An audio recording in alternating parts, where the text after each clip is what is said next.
나누려고 합니다. 우리가 이사야서 하면 혹시 어떤 것이 생각나시나요? 이사야서가 짧습니까? 깁니까?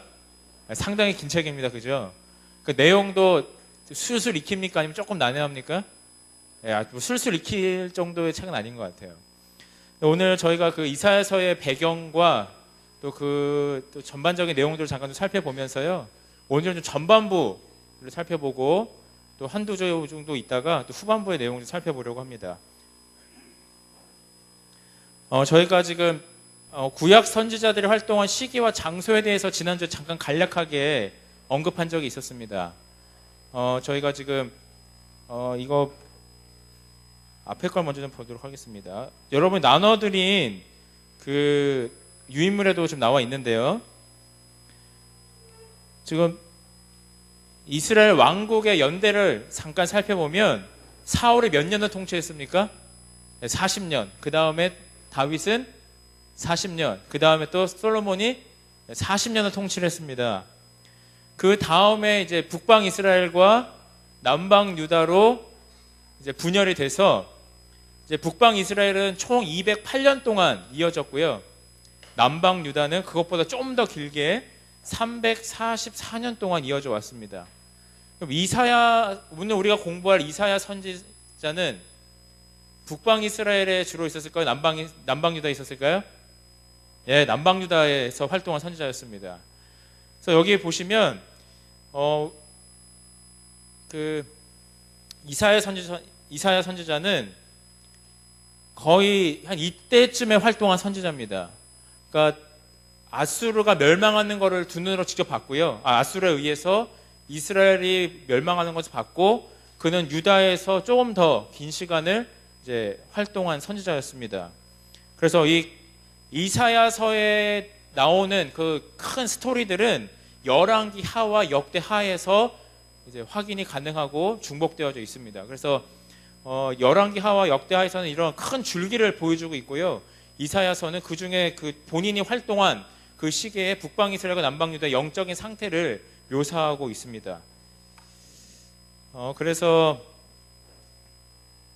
여기 활동한 시기와 장소를 보시면 여기 이사야 선지자는 유다에서 활동을 했고, 시작은 분열 왕국 시대의 말미에 시작을 하였지만, 북방 이스라엘이 멸망할 때쯤에 시작을 하였지만, 이제 그가 사역을 마칠 때는 이미 북방 이스라엘 멸망을 했고, 유다는 큰 어려움 가운데 쌓였던 그런 굉장히 시대적인 어려움 가운데서 봉사를 하고 있는 모습을 보게 됩니다. 이제 좀 시대적인 그런 역사적인 상황을 잠깐 살펴봤고요. 우리 표제를 좀 살펴보겠습니다. 우리 이사야서의 제목이 뭡니까? 이사야입니다. 이사야. 기록자의 이름을 따서 이사야서라고 명명이 되었습니다. 그다음에 저자는 역시나 이사야고요. 이사야의 뜻은 여호와는 구원이시다. 그래서 남방 유다에서 활동을 한 선지자입니다. 그래서 역사적 시기는 아까 잠깐 살펴본 것처럼 기원전 주전 740년부터 680년이 되겠습니다. 그래서 이스라엘의 멸망하기 조금 전에 한 18년에서 20년 정도 전부터 활동을 하고 있다가 이제 이렇게 시작이 됐고요.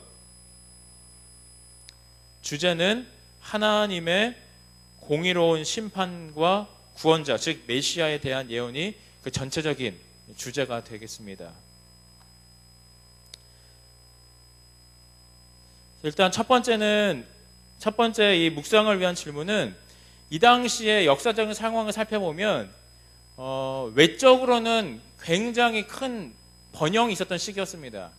북방 이스라엘이나 남방 유다나 마찬가지로 이 이사야 선지자가 활동하기 불과 몇십 년 전까지만 해도 상당히 활발한 활동을 하였던 나라들이었습니다. 그래서 이 두 나라가 굉장히 외부적으로는 영향력이 있어서 솔로몬 당시에 가지고 있었던 당대에 상당히 많은 영토를 회복을 한 상태였고, 무역도 굉장히 많이 이루어져서 그 중동 지방과 고대 근동 지방에 많은 막대한 부가 이 남방 유다, 북방 이스라엘로 들어왔다고 합니다. 그런데요, 이런 외적인 번영이 이스라엘 나라와 남방 유다에 이르러 왔지만 결과적으로 이들의 삶이 어땠습니까? 북방 이스라엘은 머지않아 어떻게 됐어요? 멸망을 했고 남방여도 계속해서 외세의 침략에 시달리게 됩니다.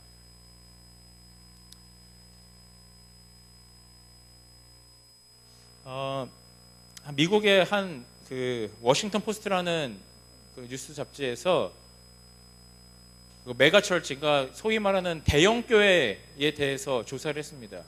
그럼 세계에서 일단은 대형 교회라고 하면 매주 평균 출석하는 사람이 2,000명 이상 오는 교회가 메가처치, 그러니까 대형 교회라고 이제 정의를 했습니다. 그러니까 제적 인원 2,000명이 아니고 매주 오는 평균 출석생 2,000명 이상인 거예요. 세계에서 대형 교회가 가장 많은 곳이 어딜까요? 어딜까요? 중국이요? 미국입니다. 미국. 세계에서 2,000명 이상 출석하는 교회가 가장 많은 곳이 미국이고요. 그 다음은 어딜까요? 그 다음 어딜까요? 한국이에요. 한국에 2,000명 이상 출석하는 교회가 38개가 있다고 합니다. 근데 재밌게도 세계에서 가장 많은 단일 교회로는 가장 많은 성도를 가지고 있는 교회가 어디입니까? 여의도 순복음교회잖아요. 그죠? 한때는 한 교회에서 몇 명이죠? 10만 명인가요? 100만 명인가요? 100만 명인가요? 상당한, 상상할 수 없는 그 숫자를 이제 자랑을 했었는데요. 세계에서 가장 많은 성도 수를 가진 그 교회가 여의도 순복음교회, 그 나라가 대한민국 땅에 있습니다. 인구 대비 엄청난 일이죠. 그리고 10손가락 안에 드는 가장 많은 성도가 다니는 교회의 6위가 안양에 있어요. 안양이 무슨 교회인지 잘 모르겠어요. 여기 아까 그 조사에 의하면 6위가 안양에 있다고 합니다. 여러분, 이 교회 혹시 어딘지 아세요? 이 교회 어디에 있을까요? 저 미국에 있을까요? 사랑의 교회 어디 있습니까? 어디 역이죠, 거기가? 서초역인가요? 네. 그쪽에 새로 건축해가지고 한때 좀 말이 많았잖아요. 역을 어떻게 했는지 저렇게 했는지 해서 말이 많았는데, 한때 교회의 성공과 실패를 가늠하는 잣대는 첫째는 뭐였을까요? 성도 수였어요. 성도 수. 얼마나 많은 사람이 이 교회에 있냐. 두 번째는 뭐였을까요? 교회 건물의 사이즈. 다시 얘기해서 건물이 으리으리하고 그 안에 많은 사람들이 있으면 그 교회는 뭐 하는 교회예요? 소위 부흥하는 교회였습니다. 근데 오늘날 이 대형 교회를 바라보는 사람들의 시선이 어떨까요? 예전 같을까요? 한 10년 전만 할까요? 결코 그렇지 않습니다. 이 한 교회에 작게는 2,000명에서 3,000명부터 시작해서 많게는 2만 명, 3만 명, 이렇게 많은 교회, 이렇게 많은 사람들이 다니는 교회들이 우리나라에 수두룩한데요. 그 사람들이, 그 소위 얘기하는 그리스도인들이 그렇게도 차고 넘치는데, 오늘날 사회에서 받는 우리 기독교에 대한 이미지는 어떻습니까? 예전 같습니까? 결코 그렇지 않습니다. 왜냐하면 나는 나를 일컬어서 소금이라고 얘기하는데 막상 먹어보면 맛이 나요, 안 나요? 소금 맛이 안 나는 거예요. 나는 나를 교회 다니고 교회에서 집사 장로하고 권사하고 그리스도인이라고 얘기하는데 막상 겪어보면 예수님 맛이 난다는 거, 안 난다는 거예요? 나지 않는다는 거예요. 그래서 오늘날 우리 대한민국에 그토록 많은 우리 그리스도인들이 있지만 비그리스도인들에게 우리가 좋은 영향력, 소금으로서 영향력을 미치지 못하는 그 이유는 외적인 성공이 있었으나 뭐가 없었던 거예요? 내적인, 영적인 성숙은 없었다는 것입니다. 그래서 오늘날 교회 성장을 연구하는 사람들은 더 이상 교회의 성공과 실패를 교회의 사이즈나 교회의 성도들의 숫자로 이야기하지 않습니다.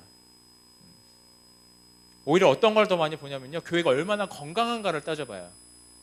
이 교회에 아침 저녁으로 예배를 드리는 성도들이 과연 몇 명이나 있냐. 그냥 왔다 가는 성도들의 숫자는 의미가 없다는 거예요. 조석으로 예배 드리는 성도들 숫자가 몇 명이나 있는가. 이 교회에 다니는 성도가 이만큼이면 과연 그 중에서 하나님 앞에 신실하게 봉사하고 헌신하는 사역자의 수는 몇 명, 이런 개념으로 따진다는 거예요. 그러니까 더 이상 외적인 것으로 그 어떤 성패를 가늠하는 것이 아니라 영적인, 내적인 모습을 더 이상 사람들이 보고 싶어 한다는 것입니다. 근데 오늘날 이사야가 얘기하는 그 당시에 북방 이스라엘, 특별히 남방 유다의 그 실태는 외적으로는 굉장히 성공적이었고 영토도 확장하였고 경제적인 막대한 부가 흘러 들어오고 있었음에도 불구하고 그 나라들이 하나님 보시기에는 뭐 하지 않다는 거예요? 건강하지 않다는 거예요.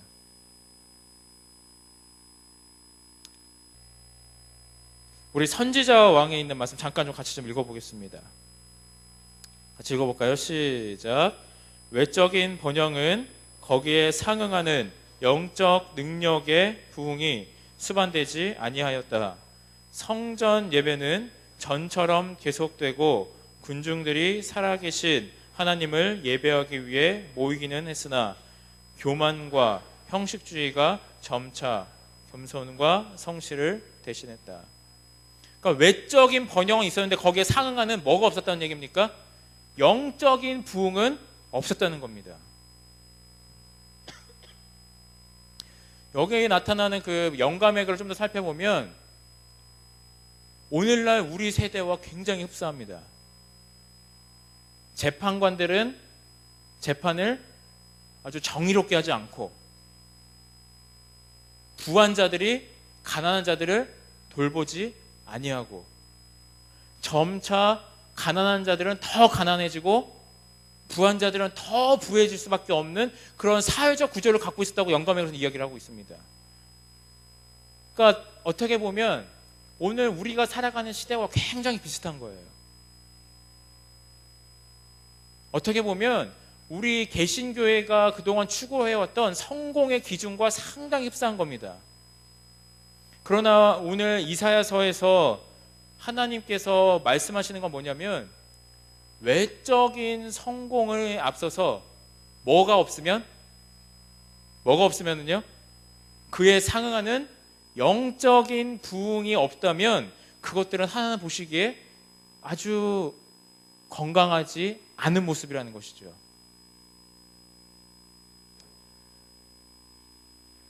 안식일에 이렇게 우리 성도님들을 뵈면 다 어떨까요? 좋아 보여요? 안 좋아 보여요? 한번 옆에 좀 보세요. 좋아 보여요? 안 좋아 보여요? 좋아 보여요. 안식일에 교회에 오는 모습도 안 좋아 보인다고 말씀하시면 굉장히 서럽습니다. 우리가 교회 올 땐 어떻게 하고 교회 옵니까? 샤워 딱 하고 평소에 안 매던 정장도 입고 넥타이 하고 또 이렇게 머리도 손질하고 딱 오잖아요. 근데 그렇게 해고 왔는데 보기 안 좋다 그러면 좀 그렇죠, 그죠? 그러니까 우리가 교회에서 보는 그 모습만으로는 어떻게 보면 그 한 사람의 혹은 한 가정의 내면을 보기가 참 힘들어요. 왜냐하면 가장 깔끔하고 가장 깨끗하고 정돈된 모습만 보기 때문에 그렇습니다. 그러나 하나님께서는 정말 이 성전에 오는 성도님들에게서 가장 보고 싶은 게 있다면 그게 뭘까요? 우리들의 내면과 우리들의 영적 상태인 것이죠. 오늘 우리들의 겉모습이 말끔하고 단정하고 깨끗한 것 좋습니까? 나쁜 겁니까? 좋은 거예요. 그러나 하나님께서는 더 우리에게 중요하게 보시는 게 있는데 그게 뭡니까?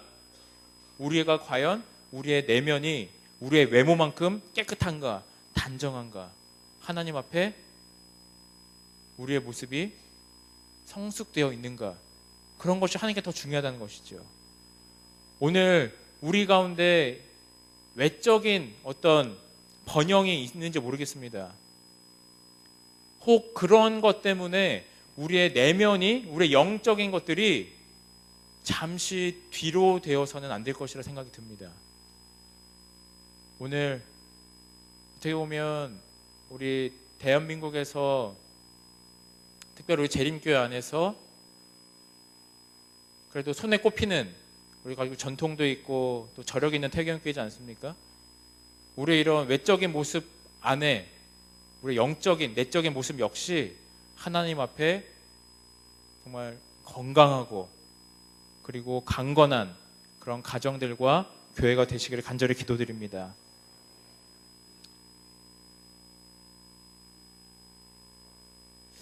여기 성경절을 보면은요, 하나님께서 이사야서에서 계속해서 이제 말씀하시는 그 반복해서 나오는 내용 중에 하나가 뭐냐면 바로 이 내용입니다.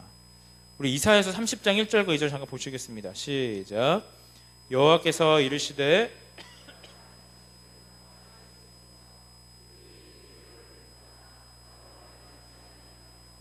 명약을 맺으나 나의 영으로 말미암지 아니하고 죄의 죄를 더하도다.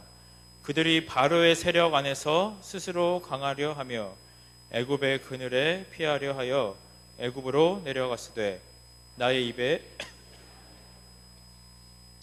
여러분, 이사야 선지자가 활동하던 시기에는요, 그 이스라엘을 둘러싼 강대국들이 있었습니다. 저 남쪽으로는 애굽이 있었고요, 저 북쪽으로는 아수르가 있었고 동쪽으로는 바벨론이 있었습니다. 근데 이 북방 이스라엘은 어디에 의해서 망했다고 했습니까? 아까 보니까요, 아시리아에 의해서 멸망이 됐어요. 근데 지금 보니까 남방 유다는 지금 어디랑 좀 친하게 지내는 것 같아요?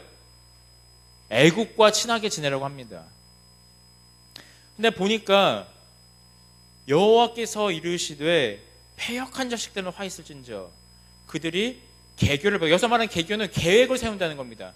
그들이 나름대로 계획을 세우나 그 계획이 누구한테서 온 게 아니에요? 하나님으로부터 온 게 아니라는 겁니다. 맹약, 언약, 나라 간의 동맹과 언약을 맺지만 그것이 하나님의 신의 인도함으로 된 것이 아니라는 거예요.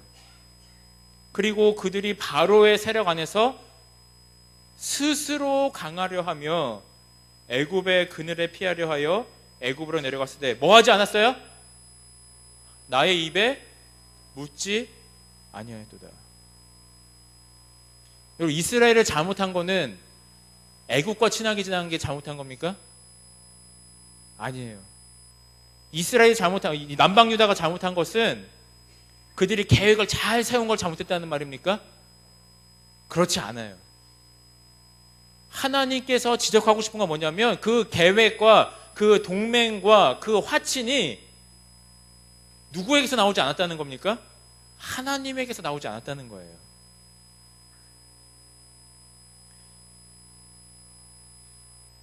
여러분, 여호수아가 여리고 전쟁 잘했습니까? 이겼어요, 졌어요? 이겼어요. 그 다음은 어디랑 싸웠습니까? 아이. 그럼 아이 성 싸움할 때 최선을 다했을까요? 나름 열심히 싸웠을까요? 열심히 싸웠겠죠. 그러나 정작 정말 중요한 거 한 가지 빠뜨려. 그게 뭐였습니까? 하나님께 묻지 아니하였어요. 그래서 여러분, 어떻게 보면 하나님께서 보시기에 오늘날 우리들이 살아가는 데 있어서 가장 어리석은 행동은 뭐냐면 하나님께 묻지 아니하는 거예요. 오늘 내가 계획을 세우는데 그것이 하나님의 뜻과 일치하는지 하나님께 여쭙지 아니하는 겁니다. 그래서 여러분, 하나님께서는요, 우리가 어떤 결정을 내릴 때 그것이 합리적이냐라고 묻지 않으세요. 하나님께서는 우리가 어떤 선택을 할 때 그것이 논리적이냐를 묻지 않으십니다. 하나님께서 보시는 건 뭐밖에 없을까요? 이 결정을 하기 전에 뭐 했을까 안 했을까? 하나님께 물었냐 안 물었냐가 하나님께서 본 유일한 판단의 기준이세요. 내가 봤을 때 합리적이냐, 내가 봤을 때 논리적이냐, 하나님 보시기에 하나도 중요하지 않다 이 말입니다. 그렇기 때문에 그리스도인의 가장 아름다운 미덕은 뭐냐면 하나님께 묻는 삶이에요. 하나님께 질문하는 삶이고 하나님께 자문을 구하는 삶입니다. 그것이 하나님께서 이스라엘에게 바랐던 그 모습이었는데 이스라엘은 그것을 거절했던 것이죠.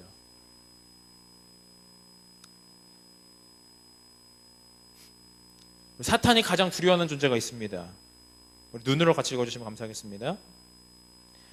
우리는 유혹자의 세력에서 우리 자신을 구할 수 없다. 사탄은 인류를 이겼다. 그러므로 우리 자신의 힘으로 대항하려고 한다면 우리는 그의 계교의 희생물이 될 것이다. 그러나 여호와의 이름은 견고한 망대라. 의인은 그리로 달려가서 안전함을 얻는다. 사탄은 이 능력 있는 이름 안에서 피난처를 구하는 가장 연약한 자들 앞에서 떨며 도망한다.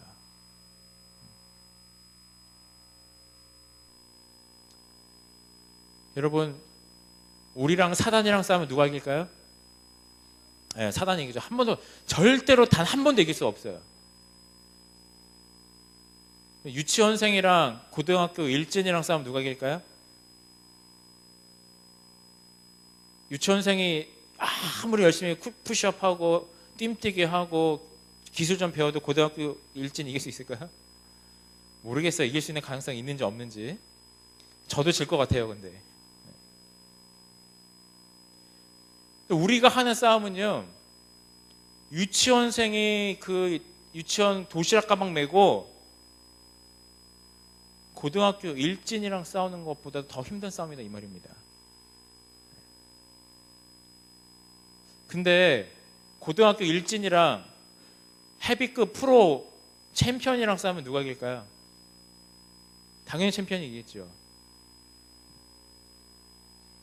유치원생과 고등학교 일진과의 간격, 그리고 고등학교 일진과 헤비 프로 복서 챔피언과의 간격, 메울 수 없는 간격처럼 보입니다.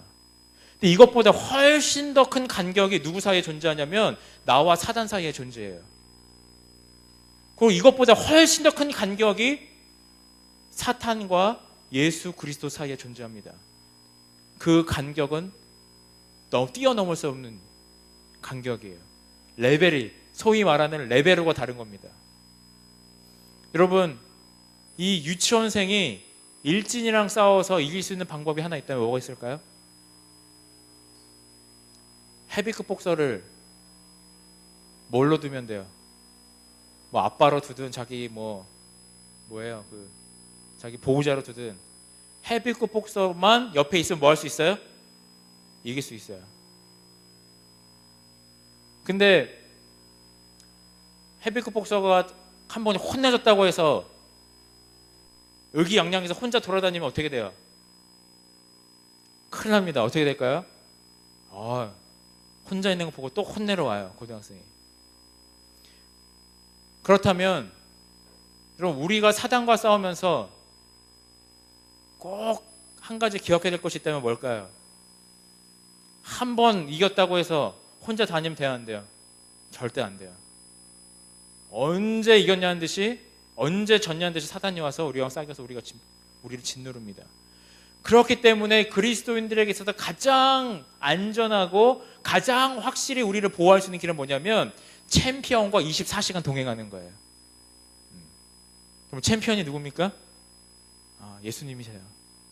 예수님은 단 한 번도 싸움에서 지어온 적이 없으세요.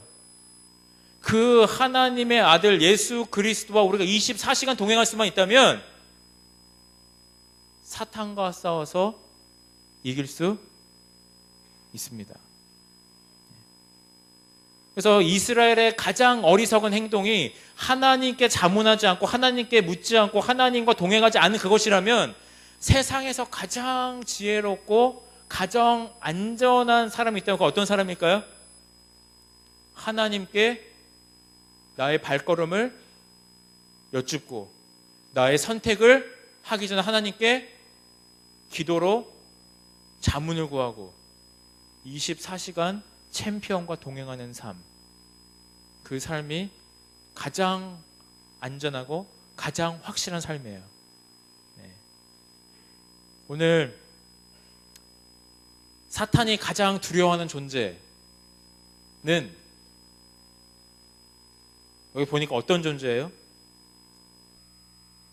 이 능력 있는 이름 안에서 피난처를 구하는 어떤 자들이요?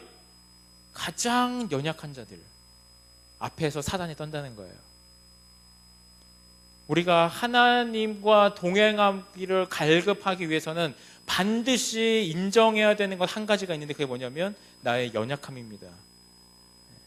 내가 이제 키가 좀 크고 근육이 붙었다고 해서 혼자 돌아다니다가 아주 그냥 확 혼나는 수가 있어요. 오늘 우리가 아무리 용을 쓰고 애를 써도 사단과의 싸움에서 단 한 번도 이길 수 없습니다. 그 연약함을 인정하고 그 연약함 속에서 하나님이라는 여호와의 이름이라는 견고한 망대 속으로 피하는 자들은 사탄이 두려워 떨며 도망합니다. 오늘 우리에게 주어진 이 삶 가운데서 외적인 어떠한 이 풍요 속에서 외적인 어떤 번영 속에서 우리의 마음이 우리의 영적인 상태가 교만해지지 않기를 간절히 기도합니다. 이스라엘 백성들은 문제가 거기에 있었어요. 외적으로 좀 더 살만해졌고 풍요로워졌습니다. 어쩌면 오늘 우리의 시대와 비슷해요. 굉장히 비슷합니다. 오늘 우리의 삶이 예전보다 훨씬 풍요로워졌고 살만해졌고 먹을만해졌어요. 먹고 살만해졌어요. 그러다 보니까 자연스럽게 누가 없어도 되는 것처럼 생각되는 겁니까? 하나님 없어도 내가 먹고 사는데 지장이 없는 것처럼 생각이 되는 거예요. 그래서 문명이 발달될수록 경제가 발전된 나라일수록 하나님을 받아들이는 거 참 어렵습니다. 그러나 하나님께서는 그것이 너의 큰 교만이라고 말씀하십니다. 오늘 우리의 삶 가운데서 우리가 가장 연약한 존재임을 하나님 앞에 고백할 때 나의 연약함 속에서 강함으로 인도하시는 그 하나님을 경험하게 됩니다. 그리고 그 하나님을 경험하는 삶 속에서 사탄은 우리를 넘볼 수 없습니다. 오늘 이사야서의 전반부에서 나타난 이 모습 가운데서 우리가 하나님께로 피하고 우리의 마음의 그런 영적인 상태가 좀 교만치 아니하는 그런 귀한 안식이 되기를 바라면서 오늘 말씀을 줄이겠습니다.